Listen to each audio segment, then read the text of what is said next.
उन दिनों की बात है, मैं प्रोफेसर उत्तर प्रदेश की किसी बड़ी यूनिवर्सिटी में हुआ करता था। वहाँ पे एक बालक था, उसका नाम था नगेन शर्मा। भरतदास गोत्र का था, बढ़िया था, मिडिल क्लास का था, घर में ज़्यादा व्यवस्थाएं थी नहीं। पीएचडी करना चाहता था फिजिक्स में। मैंने उसको बोला कि नगेन तू पीएचडी क्यों नहीं बैठता? बोले महाराज हम पीएचडी में बैठ के करेंगे क्या, हमारे पास तो किताबें नहीं।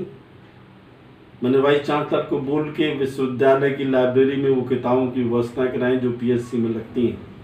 तो मुझसे बोला कि महाराज पीएचडी निकलेंगे कैसे? उस समय एंट्रेंस एग्जामिनेशन नहीं हुआ करता था, पीएचडी में डायरेक्ट परीक्षाएं हुआ करती थी। नगेन शर्मा को मैं बिठाला, मैंने समझाया कि सबसे पहले तुम सबको भूल जाओ, अपने आप को भूल जाओ, मित्र दोस्त भाई प्रेम का खाना पीना भूल के उस परमात्मा की तरह इसमें जुट जाओ।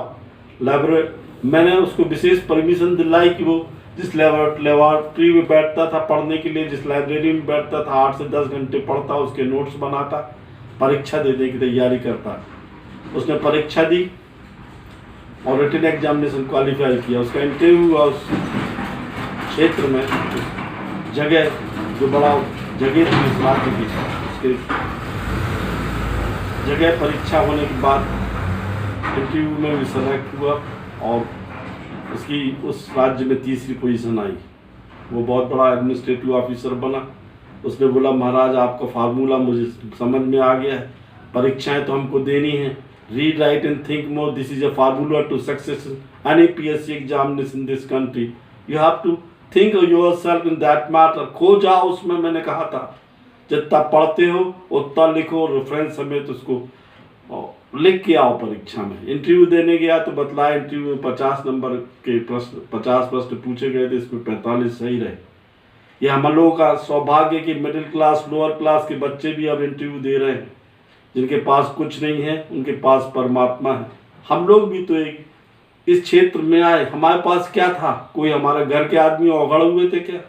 कोई नागा हुए थे? कोई योगी हुए थे? नहीं हुए।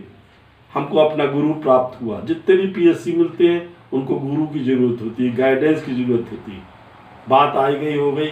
मैं हिंदुजा हॉस्पिटल में किसी काम से गया था, उस समय वो लड़का बॉम्बे में बहुत बड़ा एडमिनिस्ट्रेटिव ऑफिसर था, लिफ्ट पे जा रहा था, बड़ा सा चश्मा लगा हुआ पावरफुल, उसने पाँव छुए। मेरे से बोला कि महाराज मैं यहाँ क्षेत्र का सबसे बड़ा अधिकारी हूँ, मेरे लायक क्या सेवा है?